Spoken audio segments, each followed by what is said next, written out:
Boa tarde, professor.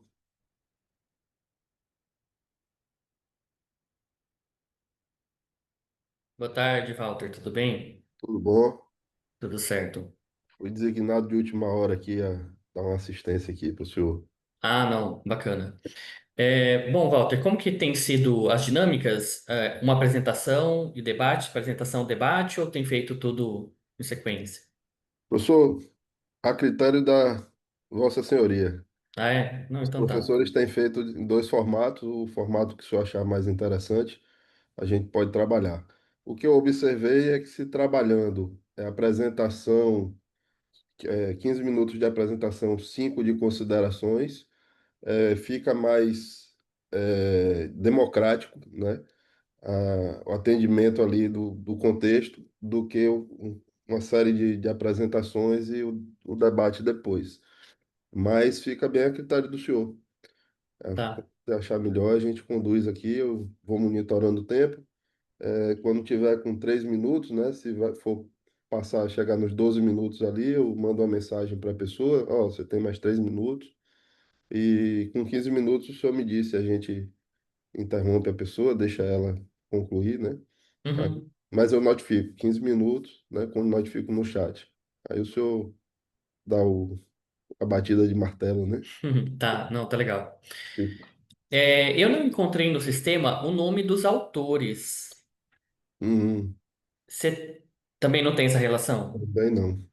Ah, Lá bom, no mas não tem. sistema, peraí. Porque eu encontrei ali o nome do artigo, tudo designado, né, os artigos, mas o nome dos autores não estava Não, incluso.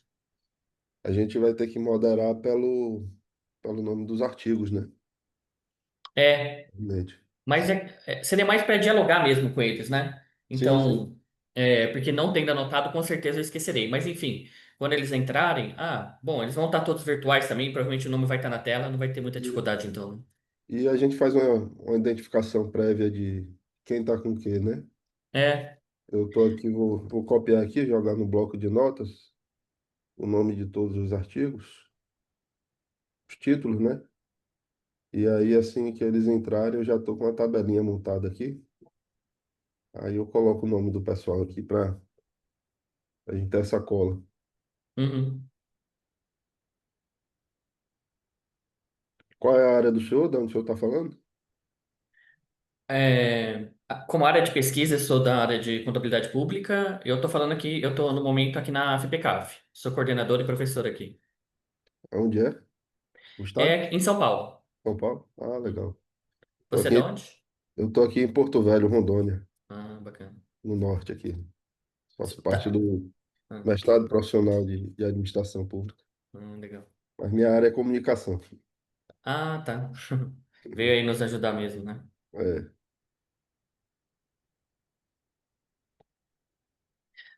Sobre a ordem dos trabalhos, tem tido, porque pelo menos eu pensei em seguir a ordem numérica deles mesmo, né? o senhor quer seguir a ordem numérica? Tudo bem, Pode ser, né? pode. Aí a gente vai ter arrecadação municipal de desenvolvimento socioeconômico, evolução e abrangência, previsão e condição financeira e Brasil-China. Isso. A não ser, é claro, que algum autor, às vezes, de alguns artigos não esteja presente logo no começo, daí a Uhum. gente promove uma inversão, né? Sim, senhor. Boa tarde, Maria. Boa tarde. Tudo Boa bem? tarde. Você é autora, Maria? Isso, De qual dos trabalhos? da RSL, Evolução e Abrangência Conceitual das Contratações Públicas Sustentáveis. Não, bacana. Como não estou com a relação nominal, eu deixarei anotado aqui para não perder o Certo. controle.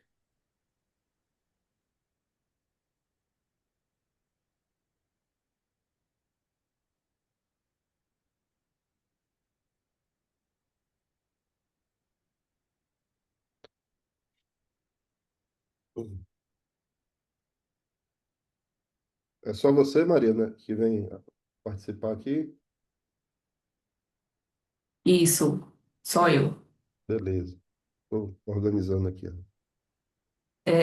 O áudio está bem baixinho para mim. Tanto o meu quanto o do professor, Seu tá baixo. ao meu. É. Tá,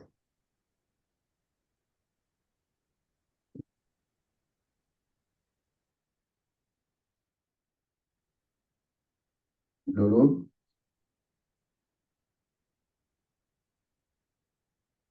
A Maria fechou o áudio, por isso que a gente não está ouvindo. Eu acho que foi um pouco mais abafado. Fala um pouco mais, Walter. Está aqui o som. Como é que tá ouvindo aí? Tava melhor antes, pelo menos para mim, não sei para Maria. Então É, vamos. para mim ainda tá difícil de entender um pouco. É, Ó, para mim voltou ao que estava antes e tá melhor, né? melhor, né? Mas pode se preocupar que o Walter está aqui para nos apoiar, né? Então ele não vai fazer tanta interlocução. Então você me ouvindo bem, eu acho que já é suficiente, né, Walter? Eu tô te ouvindo bem. Legal, então tudo certo.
Professor, 16h30, tá?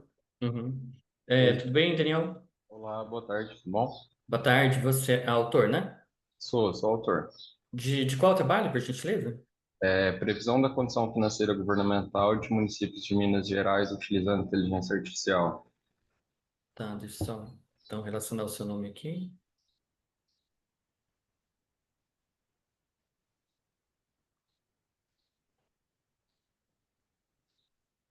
Bom, gente, como já são 16h30, para a gente cumprir, né, todo o horário do cronograma aqui, então a gente vai dar início, tá, às apresentações. O que eu tinha, então nós temos aqui para a sessão foram designados 4 trabalhos, né? No momento nós temos 2 aqui autores. E a princípio eu seguiria a ordem, né, numérica ali de identificação dos artigos, mas como o autor do primeiro artigo não está aqui, então eu vou pedir, né, a gentileza para Maria Goretti iniciar. Tudo bem, Maria? E tudo bem. Então tá, antes da gente iniciar em definitivo, só passar algumas instruções básicas para vocês, né? Então a ideia é que vocês tenham até 15 minutos para apresentação. Na sequência, então vai ser um trabalho apresenta, na sequência a gente discute, depois outro trabalho e discussão, tá? A gente vai intercalando. Então a ideia é que sejam até 15 minutos de apresentação, tá? Então não precisem se preocupar, não tive tempo de detalhar alguma coisa, a gente pode aproveitar o tempo adicional, né, de discussão para isso. Então, 15 minutos, até 15 minutos para apresentação, 5 minutos para discussão e a gente vai intercalando em cada trabalho. Então, o Lucas está chegando também por aí. Tudo bem, Lucas? Boa tarde. Boa tarde, obrigado por receber. Você é autor de qual dos trabalhos? China, Brasil, uma é, relação comercial, pauta exportadora e dependência. Tá, então, de acordo com os autores que estão aqui no momento, vai ser primeiro o trabalho da Maria Goretti, depois do Daniel, depois do seu, tá? Então, a gente vai Perfeito. seguir essa ordem. Então, passo agora a palavra para a Maria, também pode fazer compartilhamento dos slides e iniciar a apresentação.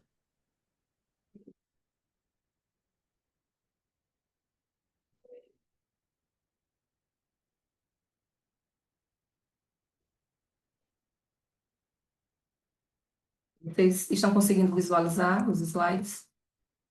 Sim, Ótimo. Então, novamente, boa tarde. Eu sou Maria Gorete de Sá. Sou mestranda em administração pelo programa de pós-graduação em administração da Universidade Federal da Paraíba. E estou aqui para apresentar o resultado do meu estudo a respeito da evolução e abrangência conceitual das contratações públicas sustentáveis, uma revisão sistemática de literatura. Este trabalho também contou com a coautoria da professora doutora Ana Lúcia Coelho, vinculada ao mesmo programa de pós-graduação. Antes de contextualizar o trabalho em si, o contexto pede aqui uma informação de que, além de ser mestranda em administração, eu sou também servidora pública do Instituto Federal da Bahia e atuo com contratações públicas desde 2014. Foi exatamente no meu fazer profissional que surgiu a ideia e a necessidade de pesquisar a respeito das contratações públicas sustentáveis. E essa revisão sistemática de literatura serviu exatamente para que eu conhecesse melhor o campo e também utilizei como base para minha fundamentação teórica do meu projeto de pesquisa, do mestrado, já que eu estudo o fenômeno das contratações públicas sustentáveis, projeto este já qualificado. O que eu encontrei de resultado interessante para esse momento introdutório diz respeito ao fato do Estado ter percebido o seu poder de compra como uma ferramenta estratégica para transformar padrões de produção e de fornecimento de bens, serviços e obras públicas, principalmente a partir da Conferência Rio 92. E isso é possível ver essa ideia sendo corroborada, por exemplo, com os Objetivos de Desenvolvimento Sustentável da ONU, né, a Agenda 2030, em que existe o objetivo 12, aqui destacado no slide, e uma meta específica, 12.7, que trata especificamente sobre as contratações públicas.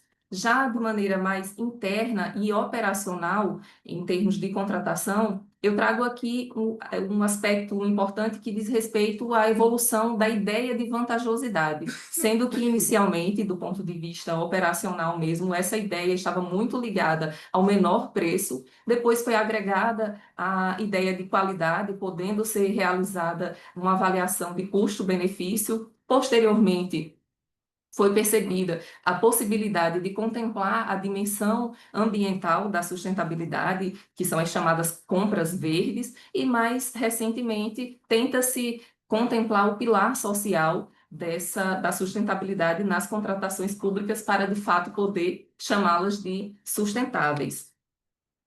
Então, o estudo foi realizado sob o questionamento de o que são contratações públicas e para responder, para atingir, na verdade, o objetivo de analisar a evolução e a abrangência conceitual desse fenômeno na produção científica recente, de 2020 a 2025, mais especificamente até o início de abril de 2025, quando a coleta de dados foi realizada.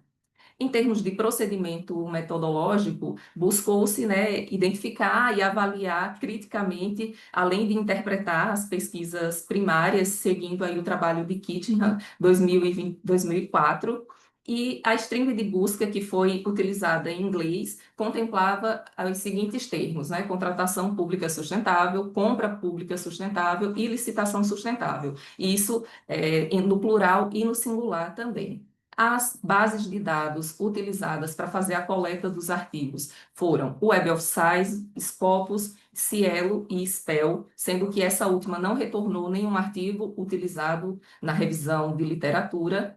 E ainda nas bases de dados foram inseridos alguns critérios iniciais de inclusão e de exclusão, que diziam respeito, sobretudo, ao acesso ao documento, ao recorte temporal, se eram artigos empíricos ou teóricos, e com isso fazendo exclusão de outros tipos de documentos, né? Literatura cinza, capítulos de livro, teses editoriais também. Feita essa seleção inicial, os artigos foram transportados para a ferramenta de apoio Ryan, uma ferramenta que utiliza inteligência artificial para facilitar a exclusão dos documentos duplicados, mas também a inclusão, a utilização, perdão, de critérios de inclusão e exclusão. Critérios esses mais conceituais, os de inclusão para dar apoio à escolha e os de exclusão efetivamente para retirar aqueles que não atendiam ao objetivo da revisão sistemática de literatura. Eu trouxe 3 aqui para ilustrar, são outros que estão descritos na revisão, no artigo, mas eu trouxe aqui os que mais excluíram, né, que diziam respeito sobre documentos que tratavam de aspectos normativos muito específicos, como de alguns países, que não interessava aqui ao objetivo da minha pesquisa, ou então que tratava de impacto muito técnico e setoriais, ou ainda ferramentas metodológicas também específicas. Em termos numéricos, a pesquisa inicial retornou 456 artigos. Após a triagem inicial dos filtros ainda incluídos nas bases de dados e a remoção das duplicadas, o retorno foi de 105 artigos, e após a utilização dos critérios conceituais, a RSL ficou com 35 artigos que foram lidos na íntegra. Já passando para a análise e os resultados que foram encontrados a partir dessa leitura integral, no momento em que eram lidos os títulos, resumos e também as palavras-chave, alguns outros dados eram coletados, por exemplo, dados que dizem respeito à origem geográfica dos autores, pegando como referência o primeiro autor.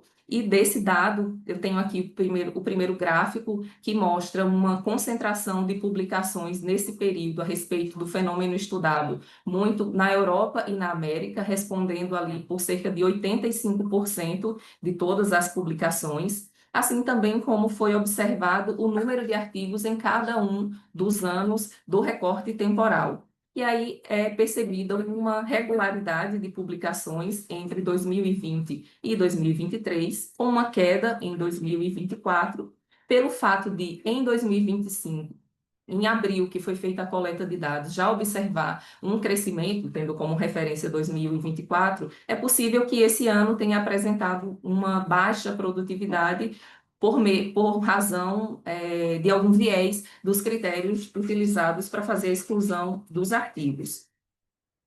Também foi observado, né, o idioma dessas publicações, com uma grande concentração em inglês, mesmo que alguns autores tenham como idioma nativo outros, mas as publicações foram feitas em inglês.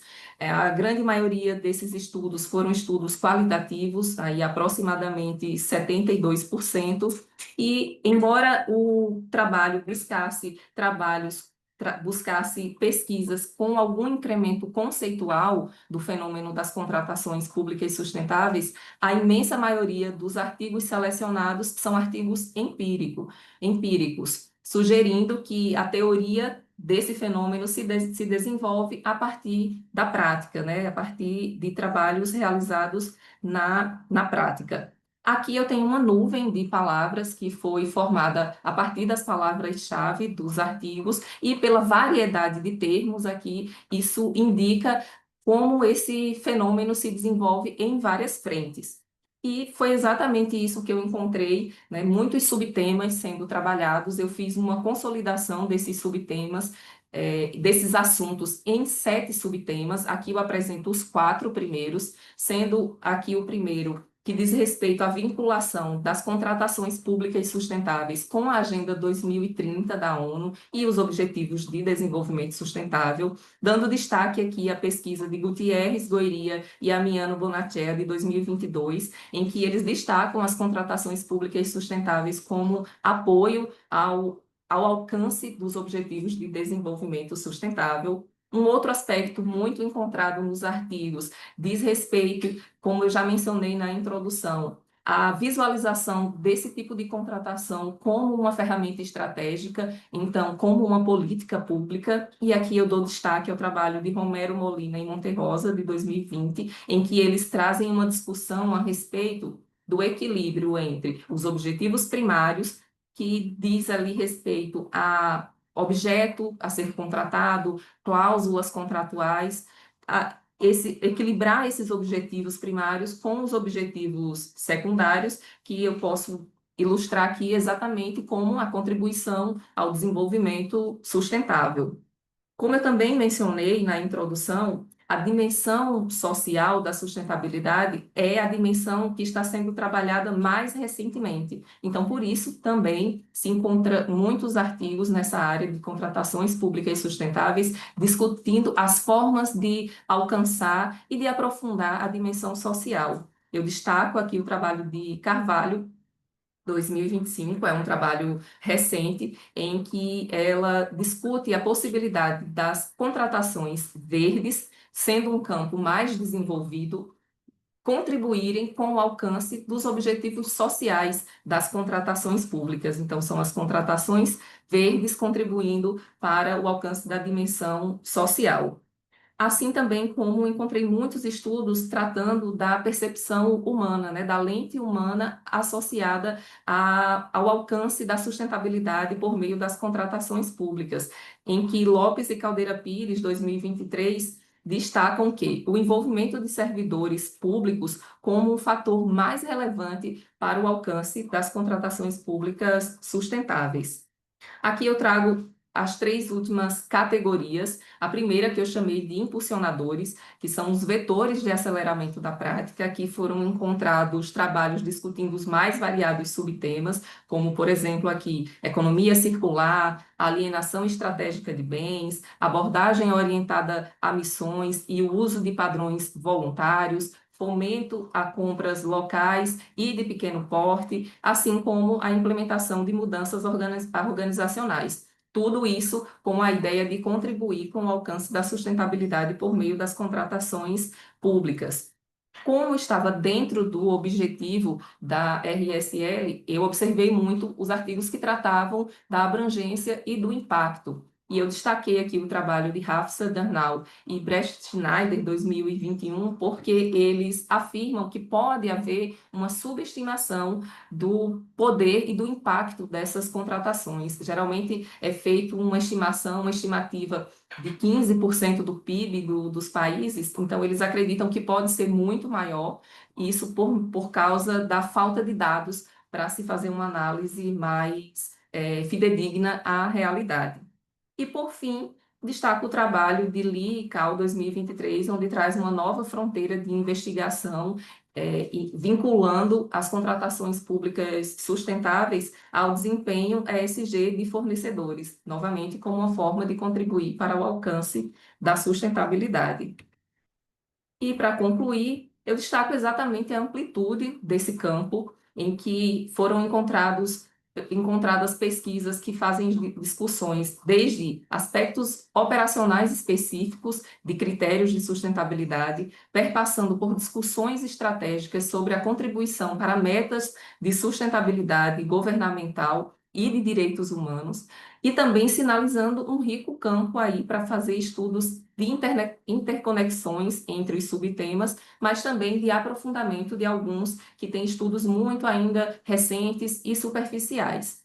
Eu finalizo mesmo com um conceito trazido na RSL, é um conceito amplo e inacabado, propositalmente inacabado, em que nos diz que contratações públicas sustentáveis é um conjunto de processos e práticas de aquisições de bens, serviços, obras públicas que integram de forma sistêmica e equilibrada os três pilares clássicos da sustentabilidade em suas dimensões ambiental, social e econômica, tudo isso permeado e influenciado por percepções e experiências dos diversos atores envolvidos neste processo.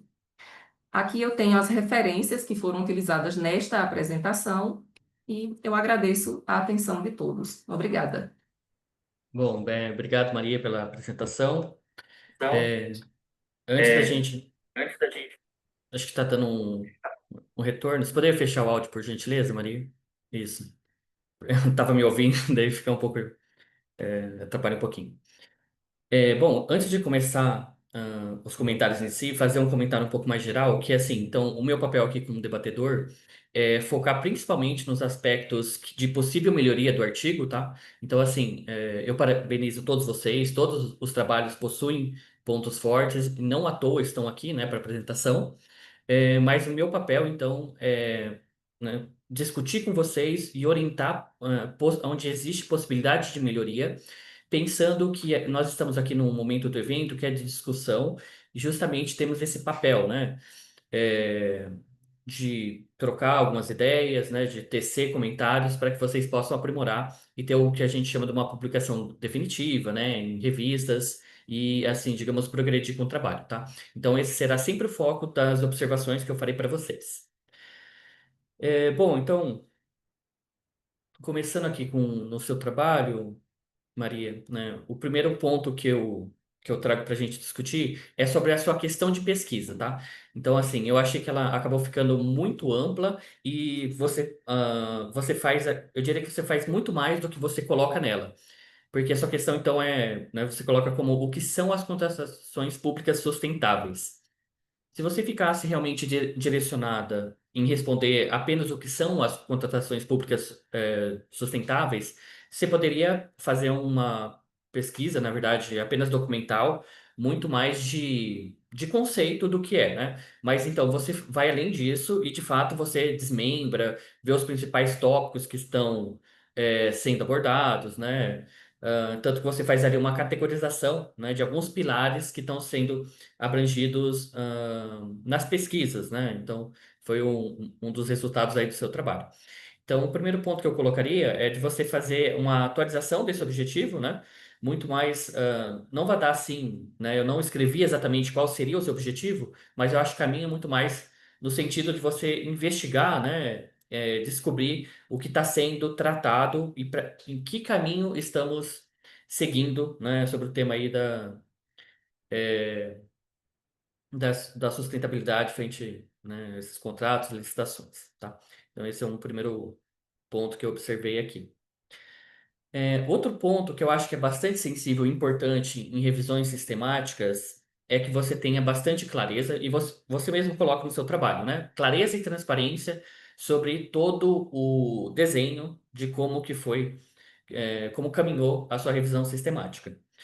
Daí o ponto que eu achei assim que tem um pouco mais de fragilidade é quando você coloca os critérios de exclusão, porque eles estão expressos, né? Você coloca quais são os critérios de exclusão, mas eles são, como que eu posso dizer? Eles têm um caráter bastante não é opinativo, mas para o leitor não fica claro até que ponto você considera se um artigo ele estará ou não incluído, né, no seu trabalho. Então, você poderia falar um pouquinho mais sobre isso? Como que você, então, por exemplo, retomar o slide onde você mostra e falar quais foram os critérios, de forma um pouco mais objetiva que você utilizou?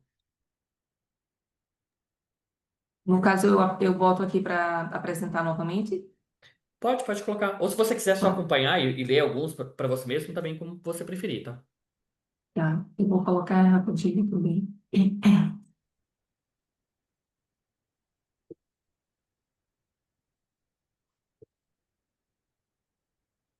Isso aí. Então, eu creio que você está falando desses critérios conceituais. Então, Isso. A minha lógica aqui de interpretação para a utilização dos critérios foi observar se o artigo estava trazendo alguma contribuição teórica. Se ele estivesse trazendo apenas resultado muito relevante para aquele campo específico, que envolvia contratação pública, mas era algo muito técnico, por exemplo, algum artigo que estava falando sobre alguma questão de infraestrutura, e ele trazia uma solução muito específica para aquilo, que inclusive iria exigir de mim conhecimento técnico também para saber se aquilo era de fato relevante, se contribuía ou não para a sustentabilidade. Então, eu excluía porque ele não estava me trazendo aqui uma contribuição teórica. Entendi. O que eu recomendo, assim, em linhas gerais, é que você tente sempre colocar esses critérios, eles sejam os mais objetivos possíveis, tanto que para, se em algum momento alguém quiser fazer uma replicação, né, um estudo comparativo com esse que você foi feito, então você concorda, se for uma outra pessoa, ela não consegue chegar na mesma base de artigos? Porque, assim, por exemplo, dizer o que é um excesso de aspecto normativo vai muito de cada um, né? Então, a não ser que você delimite exatamente, né? Então, ó, o que é esse excesso? Uma quantidade de legislação, enfim, entendeu? Então, esses critérios é importante que sejam o mais objetivos possíveis. Bom, então esse é um ponto. Eu acho que, por fim, para fechar, para contribuir com o seu trabalho na questão dos resultados, eu diria para você também tentar fazer um interrelacionamento, né, tanto dentro de cada assunto, cada tópico que você desmembrou, como objeto de estudo desses artigos, quanto entre os tópicos. Então, por exemplo, deixa eu só abrir o artigo aqui, né, pegar um tópico de exemplo.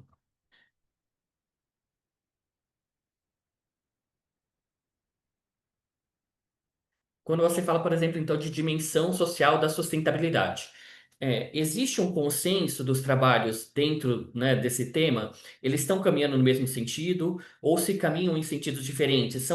São caminhos complementares, né? Então, o que você poderia direcionar, né, para o leitor de como está caminhando, né, sobre essas questões? Então, isso se aplica a todos, tá? Essa mesma ideia é para todos.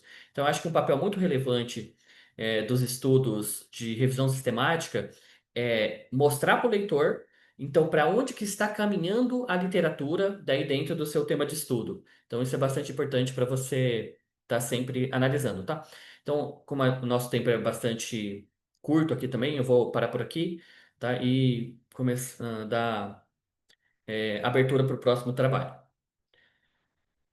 Eu tinha estabelecido a ordem, eu não lembro de cabeça. Eu acho que o próximo é o Lucas, né?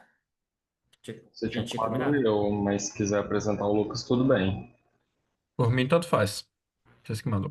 Professor Lohane chegou, acredito que ela seria a primeira, se o senhor quiser manter a ordem, né? Tá, eu acho que como ela tá chegando ainda, eu vou passar, eu coloco ela como terceiro, tá? Então, você pode dar continuidade, Daniel, então? Posso. Professor, só dar um aviso aqui, dá licença? Uhum. Ao final da apresentação, pessoal, tem lá no chat o link, né, para avaliação nossa aqui, da nossa participação, tanto minha quanto do professor, e pedir para vocês, após, clicarem lá e darem o parecer de vocês, tá bom? Agradeço. Boa sorte aí.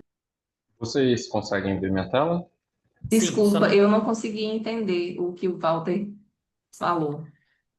ao final tem o link ali de para vocês avaliarem a sessão, tá? Então, o Walter colocou no chat, vocês acessem e preencham ali por gentileza.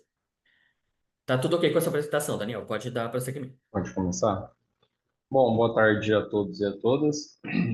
Vou apresentar o artigo Previsão da Condição Financeira Governamental de Municípios de Minas Gerais, utilizando inteligência artificial. Esse artigo foi submetido na área de administração pública no tema de qualidade de gasto e otimização de recursos públicos.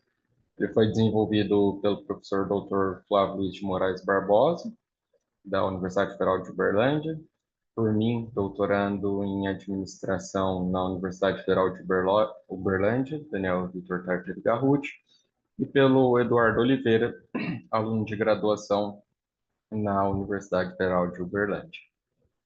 Bom, a condição financeira governamental é um conceito fundamental para avaliar a capacidade dos governos locais de realizar pagamentos obrigatórios e fornecer serviços essenciais à população de acordo com o limite de 2016. Ou seja, um ente subnacional, né, um município, um estado, ele não tem o dever de ficar acumulando dinheiro, porém, ele tem que ter um equilíbrio entre as receitas e as despesas, assim também como oferecer os serviços essenciais à população, né? Verificar aquilo que a população quer e entregar de forma sustentável, diferentemente de uma empresa privada, por exemplo, que na grande maioria das vezes busca-se o lucro, né? E na literatura acadêmica, é, um dos principais, ou o principal indicador da condição financeira governamental é o teste de 10 pontos de Brown, em 1993, que vai analisar a condição financeira de determinado ente subnacional de acordo com 10 indicadores financeiros. No Brasil também, nós temos algumas leis, como a Lei de Responsabilidade Fiscal, né, que é um marco normativo para que os municípios e estados equilibrem suas contas. E temos também a capacidade de pagamento, que é um indicador da Secretaria do Tesouro Nacional, que vai verificar ali em 4 níveis de A até D qual que é a capacidade de pagamento do município. Então, os níveis A e B são muito importantes para os municípios, pois quando eles possuem níveis C e D, por exemplo, eles não conseguem pegar dinheiro na principal fonte que eles têm, que seria o Tesouro Nacional. Garrut e colaboradores 2025 aplicaram a técnica de Random Forest para prever o estresse fiscal em municípios mineiros, identificando que variáveis relacionadas à liquidez são as mais relevantes para antecipar as dificuldades financeiras. Então, nesse estudo aqui em específico, eles preveram o estresse fiscal, que é mais ligado realmente ao equilíbrio entre receita e despesa, ou seja, nós temos a condição financeira que é um conceito mais amplo, né, que vai verificar ali também o serviço à população, e o estresse fiscal que vai analisar diretamente o equilíbrio entre receitas e despesas. Então, a condição financeira governamental tem sido objeto de estudos em diferentes contextos internacionais e nacionais. No contexto internacional, por exemplo, apesar de a solvência de caixa demonstrar a capacidade dos municípios de cumprir obrigações de curto prazo na região sudoeste de Bangladesh, desafios significativos estão presentes na solvência orçamentária, com despesas frequentemente superiores às receitas, né? E lá na condição financeira governamental também a gente vê, por exemplo, que um déficit em determinado ano não é um grande problema. No entanto, quando isso se torna frequente, né, ou seja, quando as despesas são superiores às receitas por diversos anos consecutivos, aí vai sim se tornar um problema. No Brasil, a região sul apresentou a maior proporção de municípios com boa condição financeira, enquanto a região do Nordeste concentrou a maior parcela de municípios em situação fiscal desfavorável, de acordo com Souza e colaboradores 2019. Então, a gente vê também que a questão do local que o município está tende a influenciar, e ainda desse estudo eles verificaram que municípios com maior população rural, maior proporção de população pobre e maior taxa de analfabetismo tendem a apresentar piores condições financeiras. Bom, então, nesse artigo que foi desenvolvido aqui, a gente buscou prever a condição financeira governamental dos municípios de Minas Gerais. Para isso, os dados foram coletados via API do IBGE e do SICOM, né? O IBGE é primeiro para a gente pegar os identificadores dos municípios, que seria como se fosse o RG do município, e o SICONF é mantido pelo Tesouro Nacional e tem as declarações de contas anuais dos municípios. Alguns municípios não vão colocar lá todos os dados necessários, mas, enfim, é um local de dados confiáveis, ou que pelo menos deveriam ser, né? Como técnica, foi utilizado o Random Forest, ele destaca-se por sua robustez, capacidade em lidar com grandes volumes de dados e múltiplas variáveis, e ele é baseado na construção de múltiplas árvores de decisão, né, sendo cada uma treinada com uma amostra aleatória do nosso conjunto de dados.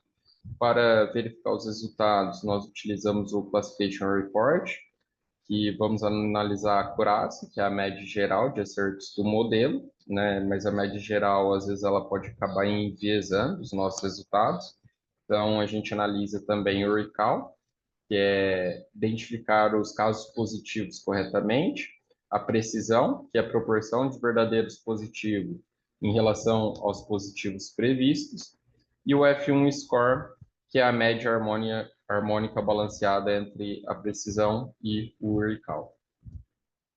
Bom, em relação à nossa variável dependente, nós utilizamos o teste de 10 pontos de Brown, que ele vai utilizar esses 10 indicadores que estão ligados à receita, despesa, posição operacional, dívida e obrigações não financiadas.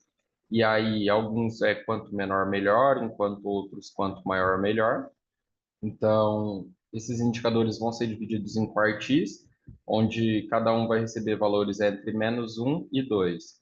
E depois, no final, é somado tudo isso e a gente tem a classificação em 5 categorias. Quando o município tem 10 pontos ou mais, ele está entre as melhores, e se ele tiver -5 ou menos, está entre os piores, né? Então, nesse estudo aqui, a gente dividiu em duas classes. Então, se for positivo, seria que essas 3 melhores categorias, a condição A, que seria uma boa condição financeira, e aqui as duas últimas, uma má condição financeira governamental.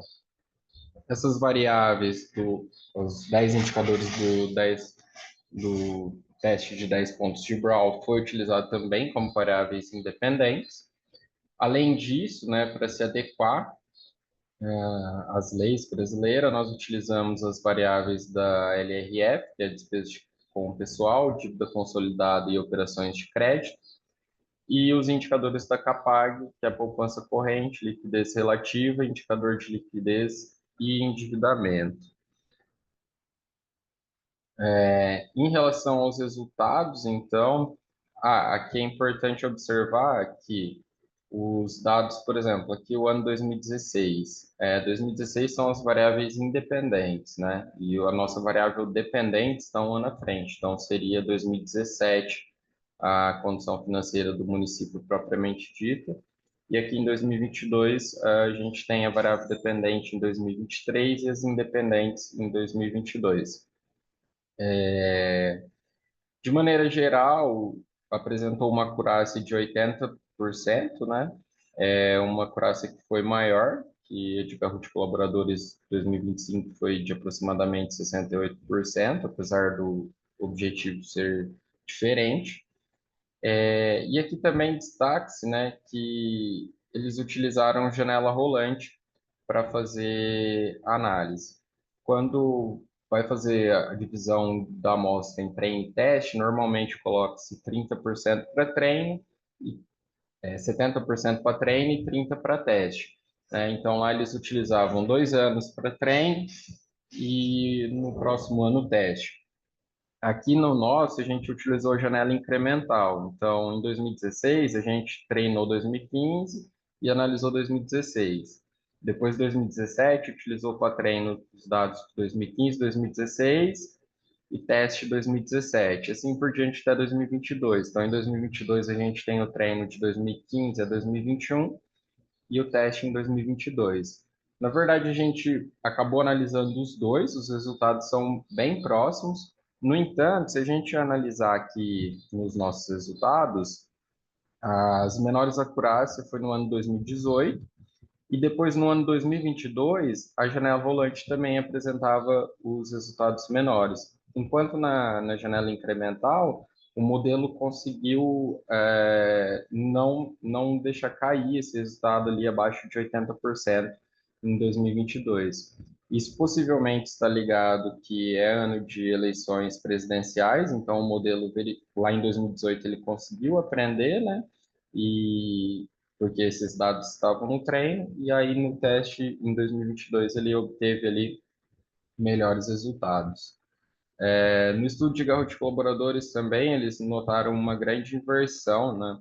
Antes o modelo era melhor para prever o estresse fiscal, sem dados da pandemia, e depois com dados da pandemia isso se inverteu e eles aumentaram a sua acurácia. Aqui a gente manteve praticamente constante quase tudo, só o ICAO aqui da condição B, que a gente pode ver que ele caiu a partir de 2020, né? Ele caiu bastante em relação aos demais anos. Em 2018, 19, ele também já começa a cair em relação a 2018. Em 2019, a nossa variável dependente já tem o efeito da pandemia, né? Porque ela é de um ano à frente. Em relação à importância das variáveis, né, das Daniel, nossas, você tem mais 3 minutos, tá? tá? Em relação à importância das nossas variáveis, a gente verificou que as que estão acima da média, né, em porcentagem, foi a participação das receitas de transferência e a representatividade da receita própria, estando aí bem alinhado com a literatura que fala que os municípios mais dependentes possivelmente vão enfrentar mais dificuldades na sua condição financeira. Os recursos para cobertura de obrigações de curto prazo, então uma variável ligada à liquidez, né? Comprometimento de receitas, a dívida per capita e o comprometimento das receitas correntes com endividamento. Da LRF, nenhuma das variáveis apresentaram acima da média, enquanto do indicador do CAPAG, apenas uma não apresentou, que foi a poupança corrente, enquanto a liquidez relativa, o indicador de liquidez e o endividamento se apresentaram. É interessante notar aqui que o indicador de liquidez também apresentou bastante significância no estudo de Garrett e colaboradores 2025. Bom, então, como conclusões, esse estudo investigou a previsão da condição financeira governamental dos municípios mineiros entre 2016 e 2022, utilizando o teste de 10 pontos de Brown como base para a classificação e a técnica Random Forest para modelagem preditiva. A condição financeira dos municípios mineiros é amplamente influenciada por fatores relacionados à liquidez, endividamento e dependência de transferências, se alinhando aí com os resultados anteriores da literatura. A inclusão de variáveis da capacidade de pagamento permite uma modelagem mais alinhada ao contexto normativo brasileiro, destacando-se como os mais importantes para a previsão da condição financeira. Os desafios ainda permanecem, especialmente na previsão de municípios em situação financeira mais frágil. Então, se a gente notar aqui, a gente teve piores resultados, né? Ali em média de 50% para a condição B, enquanto de 80% aqui para a condição A. E sugere-se a incorporação de novos fatores socioeconômicos ao modelo e a aplicação de abordagens híbridas de aprendizagem de máquina para melhorar a robustez das previsões. Bom, muito obrigado a todos e a todas pela atenção. Parabéns pela apresentação e pelo trabalho, Daniel. Você pode deixar compartilhado os slides, por favor? Eu acho que, na verdade, quando vocês terminarem, pode deixar compartilhado, tá? Porque eu acabo utilizando alguns pontos, né, para questionamento. Uhum. Então, quando você voltar a compartilhar, vai naquele que você mostra as variáveis do teste de Brown.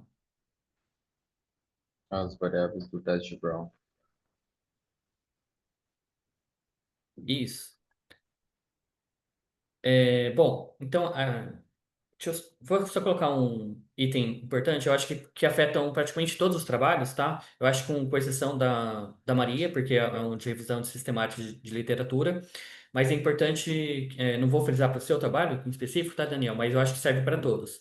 Para vocês criarem uma seção de estudos anteriores e conseguir trabalhar lá com mais cuidado, né? Apresentar o que a literatura já tem como resultados, tá? Mas eu desdobro um pouco mais disso em outros trabalhos que vierem. Então, assim, Daniel, no seu ponto eu vou trabalhar com alguns pontos mais técnicos, né, visando aí talvez melhoria do modelo de vocês, né, dos dados que vocês rodaram. Então, o meu primeiro questionamento, bom, primeiro um bastante específico. Será que eu fiquei um pouco em dúvida se realmente a receita per capita, se o resultado quanto menor é melhor? Não seria o contrário? Cara, eu também, tipo, quando eu vi isso, né, primeira vez lá estudando o modelo de Brown, eu falei, não, não é possível um negócio desse, velho. Como assim, quanto menor, melhor é a receita per capita. Uhum, Mas lá eles justificam que se a receita per capita é menor tem margem para crescer, sabe? tá. Então, como é um modelo, um indicador já criado, né? Mas assim, eu também não consigo entender assim, como uma receita per capita menor vai ser melhor, né? Não, legal. Então, talvez a ideia é você, como esse é um ponto bastante sensível e vai causar essa estranheza, né, em quem fazer a leitura, talvez trazer a justificativa, né, que tem lá no artigo aí que você apresenta, para dar essa ciência aí para os leitores, tá? Daí alguns outros pontos aqui sobre o modelo. Então, para obter uma nota, dizer, né, como está a situação aí dos índices investigados, você faz uma soma, né, de cada um desses índices, sendo que eles variam de -1 até 2, certo? Isso, certo. Mas vocês fazem algum tipo de ajuste? Porque, ó, cada indicador que você tem, tem um que caminha, de vez em quando eles caminham para um sentido, de vez em quando para o outro, né? O que eu tô querendo dizer tem alguns que são do tipo quanto menor, melhor, e outros são do tipo quanto maior, melhor. Então, Uhum, ó, né, seguindo a regra aqui, da receita per capita. sim. Aí todos os indicadores eles são divididos em quartis, né? Se for quanto menor, Então, se eu melhor, obter o menos então um, seria a melhor resposta possível para mim. não. A gente tem os quartis, né? Então, são divididos em quatro os dados. Então, se é quanto menor, melhor, o daqui de baixo, né? Ele vai receber 2 pontos. Aí depois um, depois zero e depois -1. Então, Quando é... vocês fizeram essa inversão. Sim, sim. Não, tá legal, né? Porque senão não faria sentido a somatória direta, né? Porque o que eu tô querendo dizer é assim, então, para a receita per capita, o melhor resultado possível seria -1, né? Já para a representatividade da receita própria, o melhor resultado possível seria 2. Então, quando eu somo 2 com -1, dá só 1, que não é um resultado crescente, né? Então, Não, basicamente, não.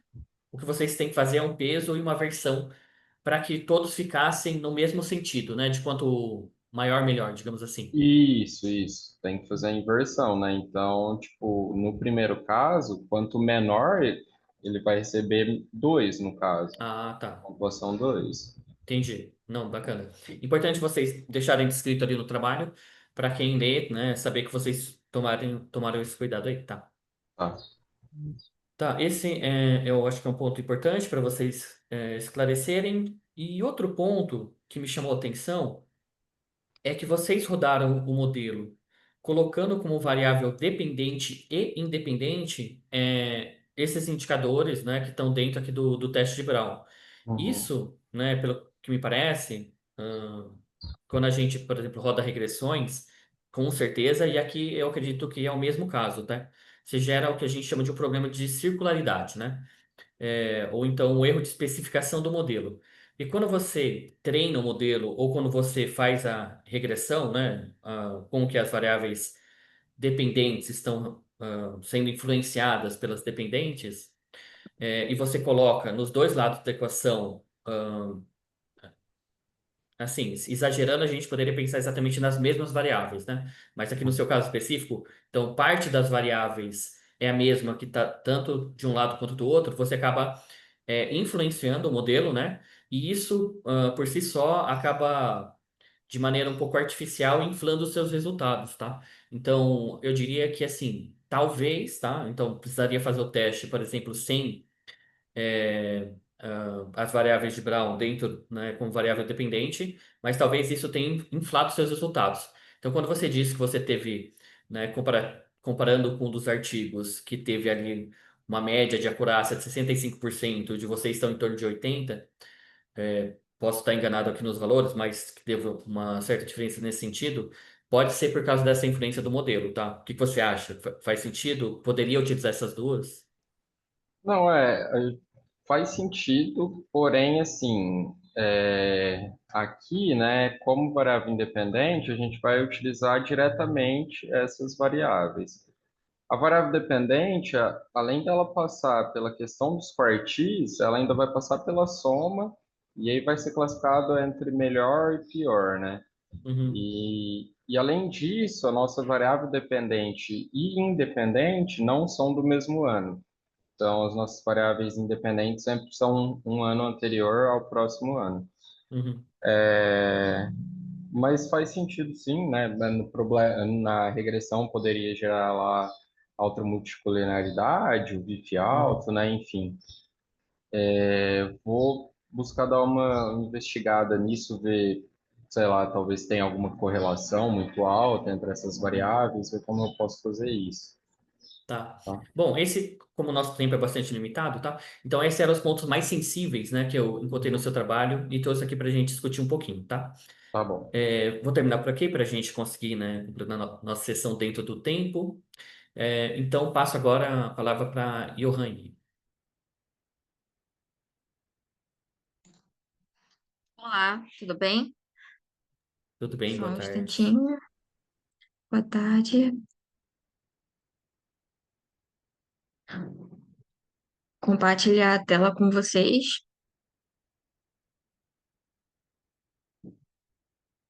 Tá aparecendo para vocês? Sim, só falta colocar no modo apresentação agora. Só um minutinho.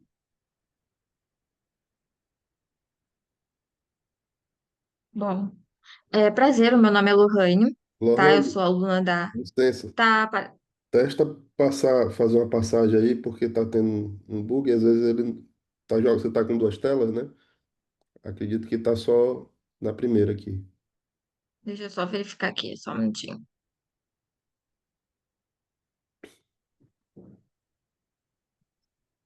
A gente não tá visualizando só a tela cheia.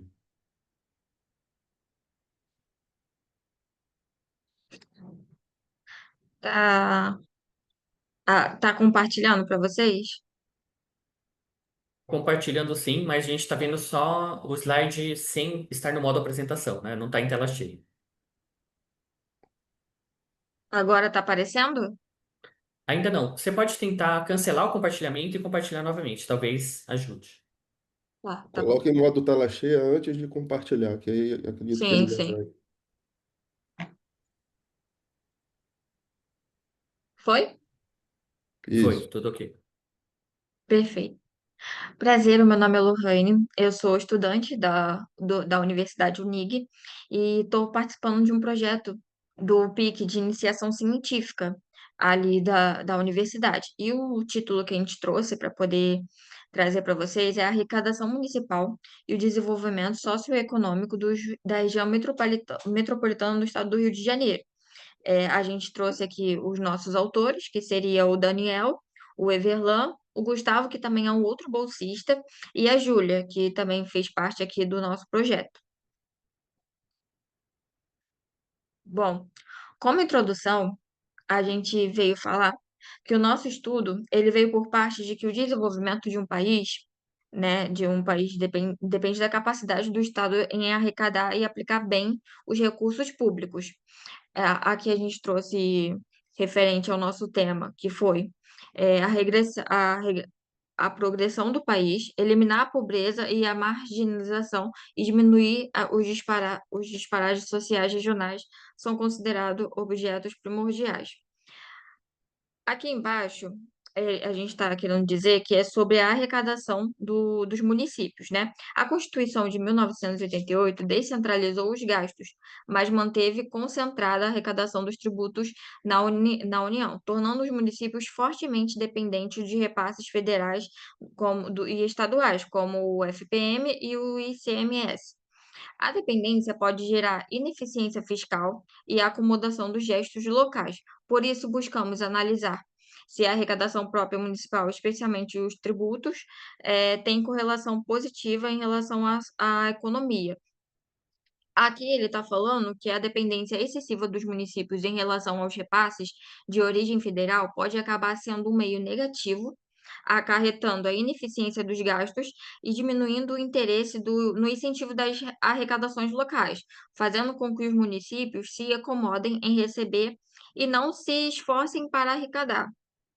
Bem, como justificativa, né, a importância de se identificar os efeitos de que a redação municipal pode causar desenvolvimento econômico no município da região metropolitana e a colaboração em pesquisas que visam trazer mais informações para as finanças públicas.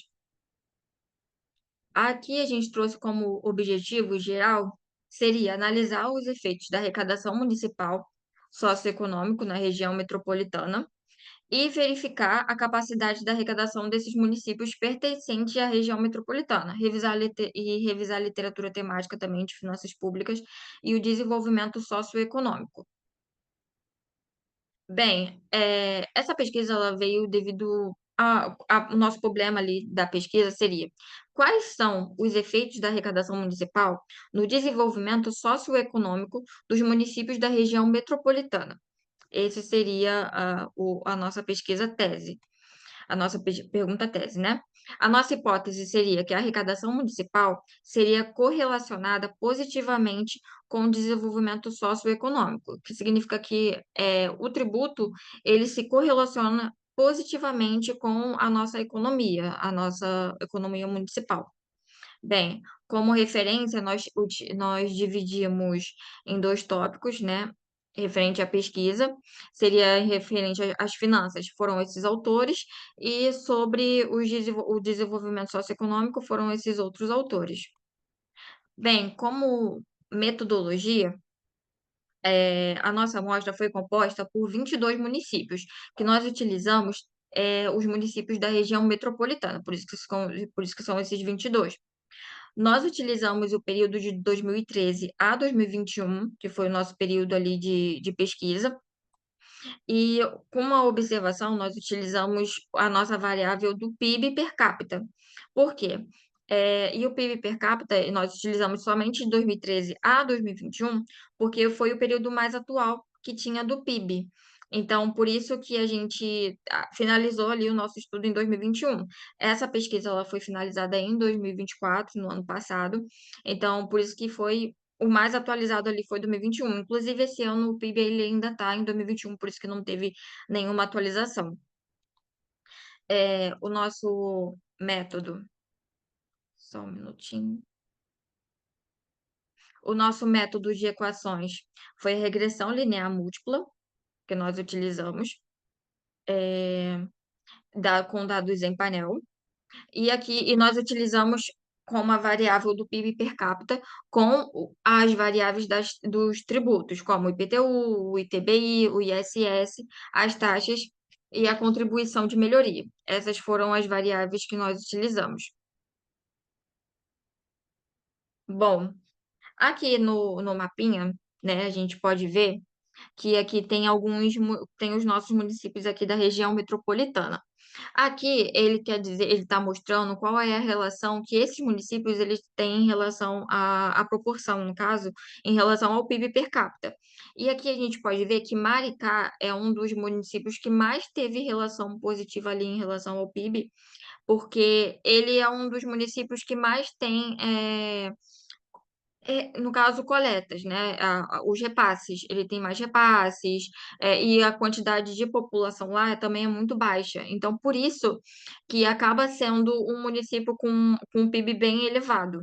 Outros municípios também é Duque de Caxias, porque lá também tem a Reduc, a Petrobras.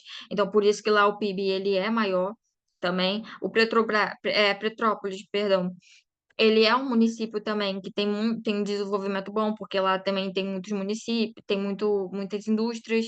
O Rio de Janeiro, ele também é um município muito bem avançado, porque é a capital. Então, esses são os municípios que a gente pode ver, os mais vermelhinhos são os que mais têm ali proporção em relação ao PIB. Bom, aqui na nossa variável, a gente pode ver aqui na parte da média, pode ver a proporção que cada um tem em relação ao PIB. A gente pode ver que o PIB ele está proposto ali em relação a esses municípios por volta ali de 33.800 em relação a per capita. O IPTU está em torno ali de 133 per capita, o ITBI está em torno ali de 29, e o ISS ele está em torno ali de 258, e as taxas estão em torno ali de estão em torno ali de 37,71. Inclusive, o ISS ele está nessa proporção maior porque ele é de acordo com os municípios, porque os municípios eles estão ali com uma boa concentração, né? A gente pode ver que ele está ali com uma boa concentração de valores em PIB, então por conta dessas arrecadações, o ISS ele acaba sendo maior mesmo. Bom, essas aqui são as variáveis, né, que a gente utilizou para poder fazer a validação da nossa tese. E aqui são os resultados, né? Aqui são os resultados. Para a gente poder chamar um pouquinho mais atenção, a gente vai prestar atenção aqui primeiro no nosso R quadrado, que é esse aqui que está aparecendo, né? O que que ele quer dizer? Ele quer dizer que significa que essas variáveis que a gente utilizou, ela explica em torno de 88,37% do nosso modelo. Ou seja, ele explica quase 100% que o nosso modelo ele é válido para avaliação. E outro fator que a gente também pode verificar seria o F. O F, ele diz que o resultado ele é bom, pois toda vez que aparece o Ezinho ali do lado, onde está 5,80, é traço 89, ele significa que é 0,0, vários números, 89 vezes, e isso significa que o nosso artigo é bom, entendeu? Então, quer dizer que esses dados, eles explicam uma boa porcentagem. Bom, outra variável que a gente veria seriam esses asteriscozinhos, que o que que ele significa? Ele significa que essa variável tem significância estatística. Então, a gente pode ver verificando aqui cada um direitinho, assim, separado, a gente pode reparar que o IPTU, ele tem o asterisco, o ITBI, ele também tem, as taxas também têm. E aqui só mostra que o ITBI ele não tem os asteriscos, então por isso que ele não tem significância estatística para poder entrar nessa análise. Então não vou olhar para ele, por isso que eu botei um X aqui. Bom, como resultado, a gente pode ver que o IPTU ele se correlaciona positivamente em relação ao PIB per capita. O ISS ele também se correlaciona positivamente. Só as taxas que não. As taxas realmente não se correlacionam positivamente. Essa relação negativa das taxas, entretanto, suscita debates sobre a eficiência da gestão desse tipo de tributo, que muitas vezes é cobrado de forma regressiva ou mal administrada. De modo geral, o estudo evidencia que fortalecer a arrecadação própria em um caminho para reduzir a dependência dos repasses e impulsionar o desenvolvimento local também. Bom, as nossas considerações finais seria que a arrecadação tributária, especialmente os impostos como o IPTU e o ISS, mostrou-se positivamente correlacionada ao desenvolvimento socioeconômico, indicando que a capacidade fiscal de um município pode influenciar diretamente sua performance em termos de qualidade de vida e social. E os resultados também indicam que os municípios com maior arrecadação de IPTU e ISS tendem a apresentar um PIB per capita mais elevado, sugerindo que fortalecer dessa forma fontes de receita pode ser de uma estratégia eficaz para promover desenvolvimento econômico local. No entanto, o estudo também revelou que a variável taxa apresentou um impacto negativo, que abre espaço ali para discussões sobre a eficiência e a gestão desse tipo de tributo. Como a tributação, a pesquisa enriqueceu o debate sobre finanças públicas, especialmente no contexto regional do estado do Rio de Janeiro. Bem, essas foram as nossas referências, algumas delas, o restante está no nosso artigo. E aqui é o agradecimento à equipe da Unig, aos nossos orientadores, a todo mundo que fez parte desse projeto. Bom, obrigado pela apresentação, né? Também parabéns aí pelo trabalho. Sim, Acho que um primeiro ponto para colocar, então eu já tinha até antecipado na apresentação anterior, é que vocês então façam uma sessão chamada de estudos anteriores, né? Enfim, alguma coisa nesse sentido, questão de nome não precisa Sim, ser exatamente isso. E por que que é importante? Para que, né, o leitor ele consiga identificar aonde que o trabalho de vocês tem convergência ou divergência com a literatura. Então, vocês, não que vocês não coloquem trabalhos, né, comparativos, vocês colocam, o trabalho anterior, né, também colocou, só que fica um pouco mais limitado, né? Então, por exemplo, as comparações acabam sendo bastante limitadas com um ou dois artigos no máximo, e a gente então não tem um bom panorama do que a literatura está trazendo. Colocando mais artigos, né? Então a gente consegue entender realmente se está caminhando no mesmo sentido, se os resultados são novos, tá? Então por isso que é bastante importante. E se vocês de fato pensam, né, em levar a publicação de vocês adiante, colocar numa revista, eu diria que é quase que fundamental que tenha essa evolução, né?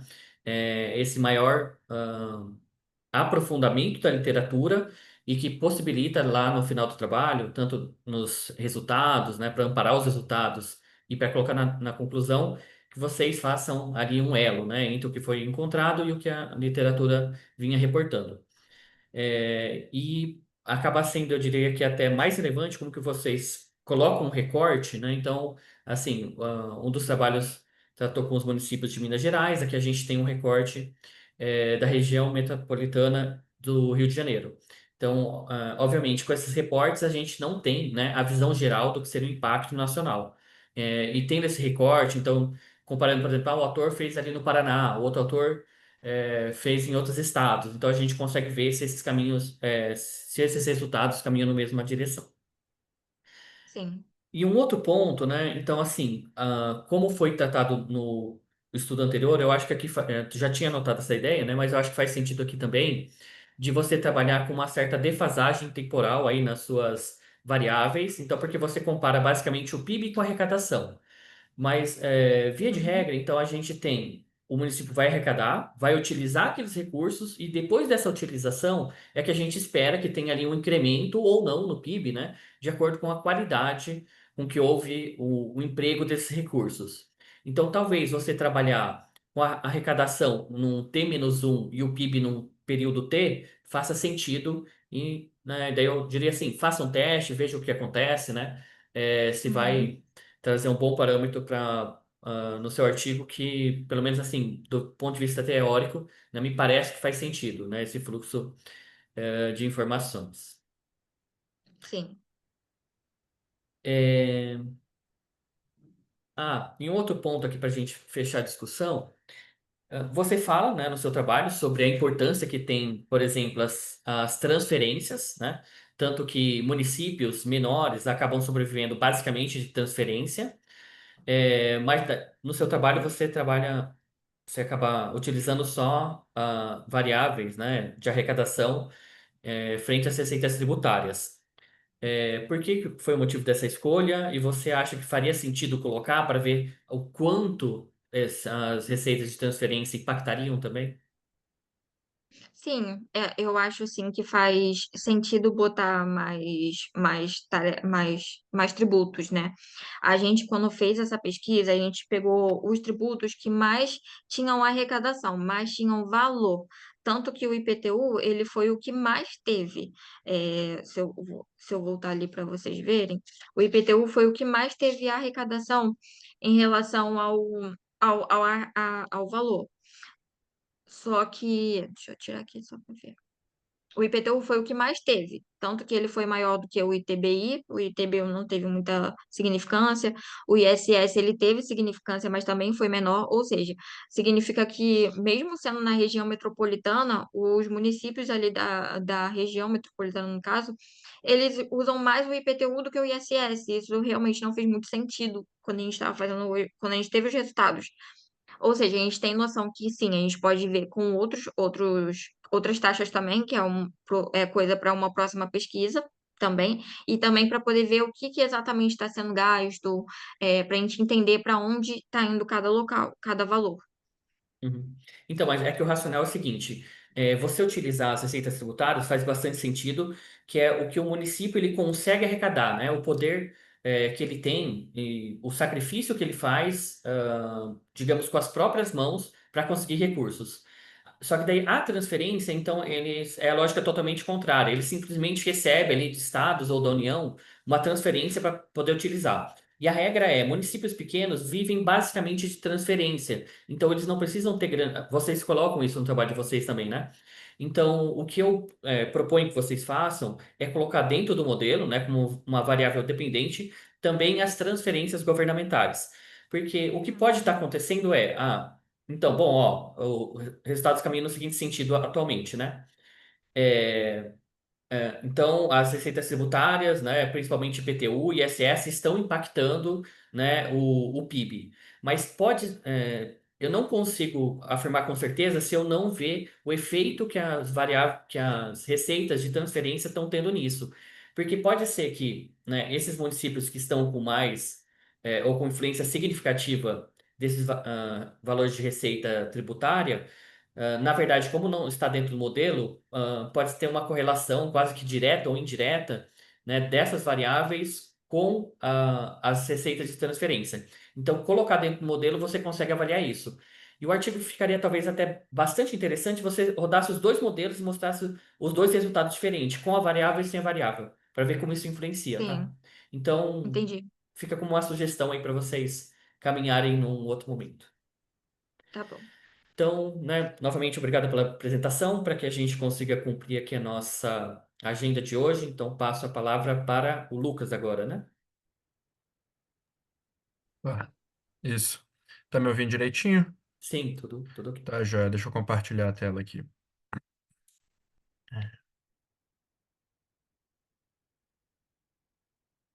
Vocês estão vendo meu A tela está PowerPoint? compartilhada, falta só abrir em modo Isso. apresentação. Demora um cadinho. Aí. Tá, joia. Ô, Primeiramente, ô, Lucas, agradeço. Oi. com licença, Hum. retira o compartilhamento, coloca ela em modo de exibição e aí sim você faz o compartilhamento. Ah, tá.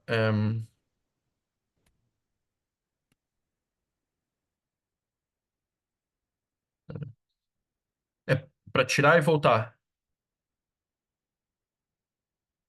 Isso é Tirar e para tirar voltar. e voltar, só que daí quando você voltar, você já faz o Hum, compartilhamento direto da apresentação e não do slide em si. Entendeu? tá. Ah, tá. Entendi. Peraí. Assim tá certo? Isso, ok. Tá Ah, certo. tá, joia. É. Não sou muito versado nesse Zoom, não. Uso mais o Meet. Mas tá, joia. Primeiramente, gostaria de agradecer a oportunidade aqui de estar apresentando para vocês. Meu nome é Lucas Oliveira Fontes, eu sou estudante de mestrado aqui na Universidade Federal de Viçosa, da linha de Políticas Públicas. E o meu trabalho se chama Brasil-China, Relação Comercial, Pauta Exportadora e Dependência. É, o trabalho foi escrito junto com a minha querida orientadora Sueli Ramos de Fátima Silveira. Então, vamos iniciar.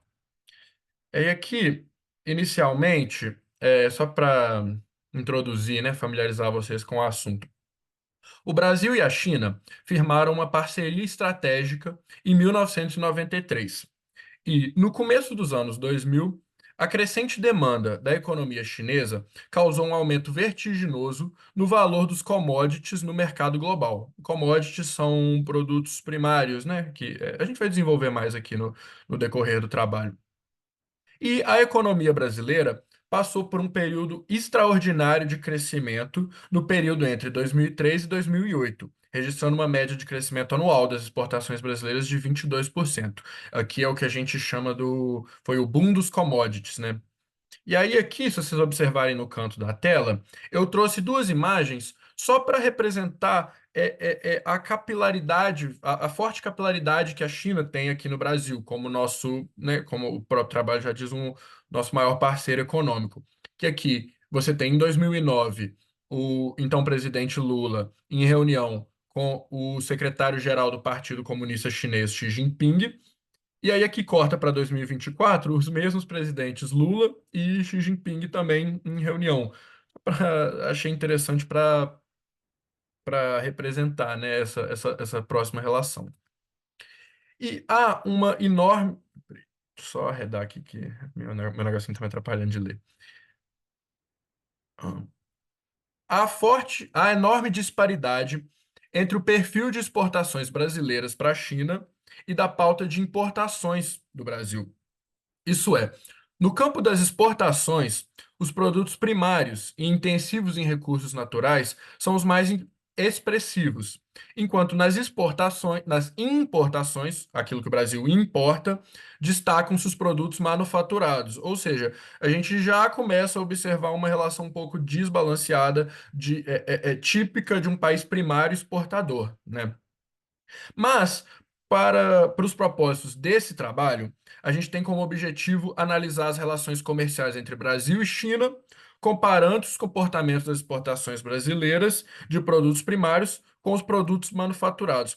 Ou seja, aqui a gente está trabalhando com o Brasil, um país que, ao que tudo indica, né, mediante uma análise da literatura, é um país primário exportador, e para esse trabalho a gente quer analisar especificamente essa relação com a China, que é hoje também, de acordo com a literatura, nosso maior parceiro econômico. Então vamos lá. Nosso referencial teórico, eu busquei muito na dialética da dependência do Rui Mauro Marini. Eu vou até ler um trecho aqui para vocês, que eu acho que destrincha bem a razão do nosso país ser um país primário exportador. A economia mercantil da América Latina se desenvolveu em função do mercado mundial, garantindo a acumulação de capital pela capacidade produtiva do trabalho nos países centrais, mediante a superexploração do trabalhador na periferia. O caráter dependente da economia latino-americana se manifestou na separação entre produção e consumo, onde o consumo individual dos trabalhadores não influencia a realização dos produtos, levando à compreensão dos seus salários. A relação entre exportação de matérias-primas e importação de bens manufaturados oculta a fragilidade da economia latino-americana, cujas condições moldarão sua evolução industrial. Dessa forma, a industrialização na América Latina não se consolida como uma verdadeira economia industrial, permanecendo subordinada à exportação de bens primários. Vamos lá. Então, o que isso significa? Desde a concepção da teoria da dependência, inúmeras mudanças ocorreram no processo de reprodução do capitalismo global e na relação entre os países centrais e periféricos. Uma dessas mudanças é a ascensão da China a um papel dominante no mercado global, a partir de uma nova formação econômico-social em 1978, durante o governo Deng Xiaoping. E eu acho interessante trazer precisamente a China para essa discussão da teoria da dependência, porque quando a teoria da dependência foi desenvolvida, os países centrais do capitalismo eram aqueles tradicionais da época da colonização, a Grã-Bretanha, Estados Unidos, a Europa Ocidental como um todo. E a China, como vocês, né, podemos lembrar, passou por uma revolução em 1949 e hoje ela ocupa um papel diferente no capitalismo global, e é exatamente essa relação que eu busquei aqui, de certa forma, atualizar em relação a essa teoria da dependência. E aí, por fim, aqui desse slide, Brasil e China desenvolveram uma relação substancial no que diz respeito à troca de commodities, aqueles commodities que a gente estava se referindo falando mais cedo. E aqui algumas opiniões da literatura para nos melhor situar. Forma-se uma dinâmica assimétrica nas trocas comerciais com a China, que não apenas exporta produtos industriais, mas também arrebata dos latino-americanos os mercados consumidores desses produtos. Isso foi Katz que falou. O aumento da concorrência chinesa gera deslocamento da produção doméstica e dificulta a retomada do crescimento e da atividade econômica. Isso de acordo com Hiratuka e Sartre. Já a Jenkins aponta para o risco de desindustrialização para países que dependem quase exclusivamente da exportação de commodities. Aqui o Jenkins não está se referindo especificamente à relação Brasil e China, mas ele traz um ponto importante para a gente analisar. E a perspectiva de desindustrialização do Brasil deixa de considerar que o Brasil também exporta produtos manufaturados para a China e que produtos primários e agrícolas constituem somente uma pequena parte da economia brasileira. E aí aqui já vem uma opinião, de certa forma, divergente de Haibin, das que a gente olhou mais cedo, né? E aí, por fim, aqui, A relação comercial entre Brasil e China se trata de uma parceria, sendo a relação benéfica de crescimento e desenvolvimento para ambos os países. Ou seja, o que que acontece aqui? Foi identificada na literatura um certo, não vou falar um descompasso, mas uma ligeira discordância, né? De que alguns levam para o caminho de uma relação de dependência, outros levam para uma parceria, justa, por assim dizer. E aí agora eu foquei um pouco também nas análises de política pública do Brasil, porque eu acho muito relevante para a gente entender os nossos mecanismos de exportação, entender quais políticas públicas regem essas exportações. Então vamos lá. Desde os anos 1960, o Brasil adota mecanismos de incentivo à exportação, como incentivos fiscais, subsídios financeiros, linhas de crédito e isenções tributárias, com o objetivo de diversificar seus produtos exportáveis e ampliar sua presença nos mercados internacionais.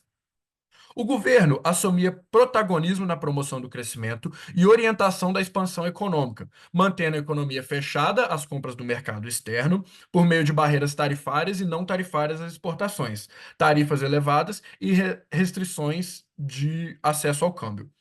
Essa política começou a deteriorar a partir de 1983, devido a vários fatores, sobretudo pressões de alguns parceiros comerciais, recessão internacional, forte protecionismo por parte dos países industrializados e a crise financeira interna, que agravou-se, impedindo a continuidade das linhas de crédito do governo brasileiro às exportações. Aí, a partir da década de 90, ocorrem mudanças significativas na política de desenvolvimento e exportação no país. A nova política industrial do comércio exterior possui um viés liberalizante e visava promover as exportações e a expansão barra modernização da produção industrial interna. Veio acompanhado também de abertura comercial e extinção de barreiras tarifárias, e foi uma política de sucesso na modernização da indústria local, mas não entregou o resultado esperado no crescimento sustentável das exportações. Isso tudo, de acordo com a literatura, está lá muito bem colocado no trabalho em si. A mudança criou uma dependência nas exportações, onde o crescimento econômico estava necessariamente atrelado a um incremento de vendas no mercado externo.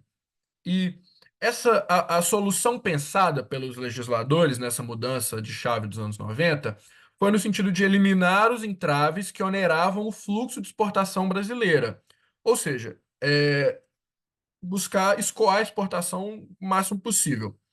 E aí aqui um destaque especial ao PROEX, Programa de Financiamento às Exportações, que foi um dos mais significativos, que inclusive existe até hoje, que buscou minimizar os altos custos financeiros e as barreiras que dificultavam o crescimento das exportações, como as elevadas taxas de juros e a escassez de linhas de crédito acessíveis para as empresas, especialmente as de pequeno e médio porte. O programa opera em duas modalidades: o crédito de exportadores e o financiamento de produção a bens exportáveis, ambos com garantias e subsídios. Em suma, pode-se elencar dois problemas: a dependência nas exportações para alavancar o crescimento econômico e os entraves técnicos das exportações em si. E desses problemas, apenas o segundo foi sujeito a políticas públicas remediativas. Pode-se afirmar que os operadores da política pública brasileira não reconheceram como problemática a dependência nas exportações como um impulsionador do crescimento econômico. E, analisando esse período de 2003 a 2008, onde a economia brasileira passou por um período extraordinário de crescimento, abastecido pelo mercado externo aquecido, muito inclusive puxado pela própria demanda chinesa, a gente pode observar esse fenômeno em ação. Aí agora vamos para a metodologia. Foi elaborado um banco de dados no modelo série temporal, utilizando dados do Comexstat, fonte oficial de dados do comércio exterior brasileiro, do Ministério de Desenvolvimento, Indústria, Comércio e Serviços, do período de 2016 até 2023, que foi um período identificado ali onde não havia muita literatura sobre, e agregou-se exportações brasileiras extrativo-agrícolas para a China, são elas carne bovina, minério de ferro e soja em grãos, os commodities, né? Assim como exportações brasileiras de manufaturados para essa mesma China, são eles óleos combustíveis, açúcar e papel. E aí essa daqui, se você olhar lá no trabalho, você vai ver que foi feita uma análise na literatura e esses foram os produtos mais significativos aqui para a nossa análise. A partir Lucas, desse você tem mais 3 minutos, tá? Tá, joia, eu vou acelerar. E a partir desses dados, realizou-se análises estatísticas diversas, cujo resultado será discutido momentaneamente. Então vamos partir aqui para análise gráfica e estatística. A gente tem aqui, na figura 1, as exportações de carne bovina do Brasil para a China, que mostra que as exportações foram crescentes. E um fato que chama atenção é uma queda substancial em 2021, que se deu por um embargo da China nas carnes brasileiras em decorrência da encefalopatia espongiforme bovina, a doença priônica coloquialmente conhecida como vaca louca. Aqui, o gráfico 2 mostra as exportações de soja em grão do Brasil para a China, desse mesmo período, obviamente. E a série tem, vocês podem observar que tem um comportamento crescente e cíclico devido a safras e entre safras, visto que os dados são mensais. Aqui o próximo dado, o próximo gráfico, são as exportações de minério de ferro, que tem uma elevação particularmente grande em 2021, puxada pelo aumento do preço internacional pela cotação do dólar. E aí, posterior a esse aumento, volta essa tendência padrão. Então vamos lá, quais conclusões a gente pode tirar dessa análise gráfica e estatística? As exportações brasileiras para a China expõem a predominância dos commodities, assim, então aquilo que foi discutido na literatura resta-se confirmado. A média da proporção de produtos agrícolas e extrativos é bem maior que a média da proporção de manufaturados, e a variância dos mesmos é bem diferente, então aqui quase que vai por terra aquela visão do Haibin de que são balanceadas, né, as manufaturas os commodities. E por fim aqui, a análise lograda suscita contundentes evidências que podem nos levar a inferir que a relação Brasil perante a China possui sim um forte caráter dependente. E aí agora, para finalizar, algumas questões que ficaram em aberto e sugestões para estudos futuros. Primeiro, falta um elo para se constar inequivocadamente a existência de uma dependência como aquela descrita por Rui Mauro Marini na dialética da dependência, que deve-se demonstrar a existência de um elemento fundamental postulado pelo mesmo, que é o característico, como o elo característico da relação dependente, a superexploração da força de trabalho no Brasil. Ou seja, sugere-se explorar as nuances das condições de trabalho no Brasil, assim como abordar outros produtos de exportação agrícola, extrativos e manufaturados, além de uma análise estatística mais profunda. Creio que seria muito benéfica para o nosso campo essa análise. Infelizmente, foge um pouco do escopo desse trabalho especificamente, mas eu gostaria aqui de deixar pelo menos apontado já direção para que outros estudos poderiam seguir nos passos deste. E aí aqui eu coloquei o referencial bibliográfico, eu sei que não dá para ler nada, mas é uma formalidade, né, para mostrar que ele está aqui. E aí é isso. Agradeço finalizo minha apresentação e agradeço a atenção de vocês. Muito obrigado. Bom, eu que agradeço, Lucas, aí pela apresentação, né? E também parabéns pelo trabalho. Então, eu vou começar fazendo aqui algumas considerações do seu trabalho, ali pertinente já à própria estruturação dos objetivos, tá? Então, eu estou com o texto aqui aberto, vou lendo, né, para você. Bom, primeiro eu achei que o objetivo declarado, né, aqui diretamente no seu texto, ele está muito amplo. Ó, você coloca o seguinte: então, esse trabalho tem como objetivo analisar as relações comerciais entre Brasil e China. Então, assim, você faz isso, só que você, né, tem um certo viés, você tem uma escolha, né, de qual tipo de relação comercial que você tá explorando, né? Então, por exemplo, os gráficos que você colocou, né, são alguns dos produtos comercializados. Então, eu acho que você pode delimitar um pouco mais e você, na verdade, ao longo do trabalho, com outros nomes, acaba expressando o que talvez seria um pouco mais perto do que é de fato o seu objetivo. Então, você, por exemplo, coloca na sequência, pretende assim averiguar a existência de um elemento de dependência, né, do Brasil perante a China, no que diz respeito à relação comercial. Então, eu acho que isso aqui cabe também no seu trabalho de colocar, ou talvez poderia ser um objetivo específico. E você coloca também um pouco mais à frente quanto a uma questão que você chama de hipótese, mas não é de fato uma hipótese, né? Você coloca o seguinte: para tal, então, será testado com dados recentes, né, a hipótese de que existe uma dominância de exportações de produtos primários brasileiros para a China. Então, geralmente, nessa construção de hipótese, não que também não seja uma declaração de hipótese, mas isso nos remete mais a um modelo um pouco mais quantitativo, né, que você tem de fato, a- uma definição exata de qual que é a hipótese que você está testando e qual é o teste que você vai fazer para defender se essa hipótese é verdadeira ou não. Daí depois você acaba também até referendando, né, com a própria literatura, se o seu teste, né, se a sua hipótese levantada estava correta, não estava correta, né, se os seus resultados caminham naquela direção, tá? Então acho que esse é um primeiro ponto que você pode olhar no trabalho e repensar então questões aí de declaração de objetivo e hipótese, tá? No seu referencial, eu também tenho algumas dicas de como você poderia trabalhar. Então, em alguns momentos, porque assim, você faz algumas, não são exatamente afirmações, mas você faz uma contextualização ou apresentação de ideias, em alguns momentos, sem a devida referência, né, a autores. Então, por exemplo, isso acontece ali na sua seção 2.1, no seu segundo parágrafo, que você conta bastante questões históricos, né? Então, começa assim. Por volta de 1840, após o surgimento da grande indústria na Europa, em decorrência da hiperespecialização de produtos manufaturados, tem a necessidade de produtos agrícolas. Então, não tem como a gente, né, como pesquisador, fazer esse tipo de citação sem se ancorar em algum trabalho, né? Porque isso aconteceu lá, então, como você coloca, né, por volta de 1840. Então, com certeza, isso aqui vem, né, através da história, de que alguém contou. Então, é bastante importante que em momentos como esse você sempre tenha ali a referência de um autor para sustentar, né, o seu texto, tá? Então, é importante você verificar esses momentos e fazer esse ancoramento com a literatura. No final da sua sessão 2.1, você traz um pouco do que talvez daí seria seu objetivo lá inicial declarado, né? Então, assim, na verdade, lá você declara de forma mais ampla, e aqui no final da sessão 2.1 você coloca o seguinte: nesse contexto, pretende-se aqui quantificar o grau de dependência da economia brasileira em relação à China. Então, esse aqui eu vejo, ele poderia ser o objetivo do seu trabalho.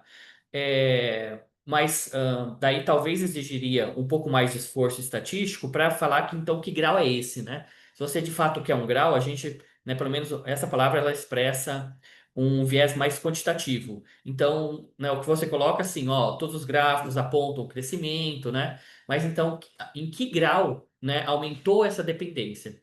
Eu diria o seguinte: o seu trabalho deixa bastante claro, né, que tem uma, né, dependência aí, que essa dependência é crescente ao longo do tempo, né? Todos os gráficos ilustram muito bem, mas se você quiser manter essa questão de grau, né, precisaria ter então uma medida, né, mais quantitativa. Então aumentou em uma, duas, três, quatro, cinco vezes, tá? Mas eu acho que aqui já seria uma primeira pista de como que você poderia construir o seu objetivo. Então, não necessariamente falar da quantificação de grau, mas dessa medida, né, dessa análise de crescente da dependência entre Brasil e China poderia embasar um pouco da sua questão de pesquisa. É, Na sua apresentação dos resultados e discussão, quando você coloca ali análise gráfica de proporções e tudo mais, tá ok, bacana. Você colocou bastante gráfico. A maioria de revistas eu acho que não aceita muito essa proporção de texto ao lado e figura, texto e figura lado a lado, né? Mas enfim, essa é uma questão de ajuste de formatação, não é nada assim muito relevante.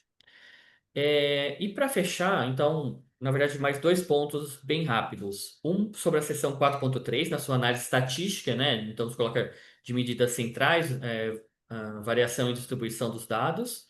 Eu senti falta de você colocar aqui dentro tabelas, gráficos, tá? Para complementar. Então, sempre que a gente tem essa análise um pouco mais estatística, colocar ela de maneira extremamente textual deixa a leitura um pouco mais cansativa e não só isso, mas fica mais demorado e talvez um pouco mais difícil para o leitor, né, se apropriar dos dados e entender, né, o que você chegou com os seus resultados.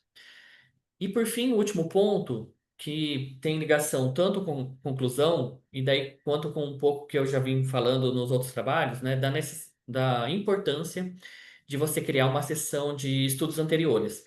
Porque em diversos momentos do seu trabalho você fala, né? Então, ó, aqui a gente converge com a literatura, né? Nesse ponto é um pouco diferente. Então, até como você colocou na própria apresentação, né? Que alguns autores veem a relação Brasil-China como uma cooperação dos dois lados, outros vê que tem mais apelo para um dos lados, né? Enfim, então você colocar isso dentro de uma sessão, você consegue deixar ali mais estruturado, mais organizado e fazer uma conclusão mais alinhada, né? Mais diretamente alinhada com essa sessão, tá? Então, eu acho que são esses os principais pontos que eu vi que, né, gostaria de apresentar para você como sugestão de melhoria. Bom, então, pessoal, é isso, né? Eu acho que fomos até que bastante pontuais, passamos só um minutinho do nosso horário previsto, mas gostaria então novamente de parabenizar todos pelos trabalhos apresentados, né? Espero muito que vocês tenham continuidade, que tem bastante potencial e que sirva aí, né, como âncora para toda a trajetória acadêmica de vocês, né? Mestrado, doutorado, todo esse caminho que vocês têm. Então é isso, fecha a nossa apresentação aqui. Professor, uma parte bem rápido. Só pedir licença, parabenizar a todos, agradecer ao senhor também a participação, deu o meu melhor aqui, e pedir mais uma vez, a Lohane chegou um pouco depois, né, para fazer a nossa avaliação lá, conforme foi falado inicialmente, né, e conforme o professor falou aí, boa sorte a todos na carreira acadêmica e profissional também. Saúde. Então tá, só fechar, repetir, porque talvez a Maria não estava ouvindo muito bem, né? Então o Walter só deu o recado para vocês preencherem ali o questionário que está disposto no chat. E a gente então encerra a sessão por aqui. E, né, bom final de tarde, início de noite para todos. Tchau, tchau, pessoal. Tchau, gente. Muito obrigado. Tchau, tchau. Tchau, obrigada, boa noite. Tchau, tchau, obrigado. Valeu. Obrigada, tchau, tchau. Nossa, eu